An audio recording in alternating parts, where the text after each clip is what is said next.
இது வந்து எங்கள் வீட்டில் பூத்திருக்க பன்னீர் பூ. ஒரு நாளைக்கு பாருங்கள் எவ்வளோ பூ பூக்கும், அந்த செடியே மறைஞ்சிரும், அந்தளவுக்கு பூக்கள் இருக்கும். இன்றைக்கி மழை வர மாதிரி இருக்குது. இங்கே பாருங்கள் எவ்வளோ பூ பூத்திருக்கு பாருங்களேன். ஸோ இது வந்து ஒரு மரம் தான். இது மாதிரி எங்கள் வீட்டில் பன்னீர் மரம் மட்டுமே நிறைய மரங்கள் வச்சுருக்கோம். நான் காமிக்கிறேன் பாருங்கள் எத்தனை பூக்கள் பூத்துருக்குன்னா. சுற்றி வந்து தேன்சிட்டு ஓடிக்கிட்டே இருக்கும். நான் இங்கேருந்து பார்க்கும்போது தெரியுது, இந்த வீடியோவில் தெரியாது. அத்தனை தேன்சிட்டு இருக்கும்.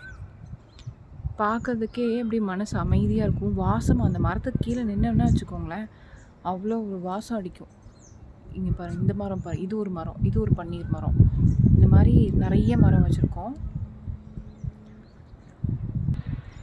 இந்த மரம் வந்து ரொம்ப ஸ்பெஷல். இது நான் நட்டு வச்ச மரம் எங்கள் வீட்டில். இது வந்து எனக்கு பூ கொடுக்கணும் அப்படின்னு சொல்லிட்டு, இது என் பெட்ரூமில் அப்படியே பூ வாசம் வீசும். ஜன்னல் திறந்தாலே அவ்வளோ வாசமாக இருக்கும்.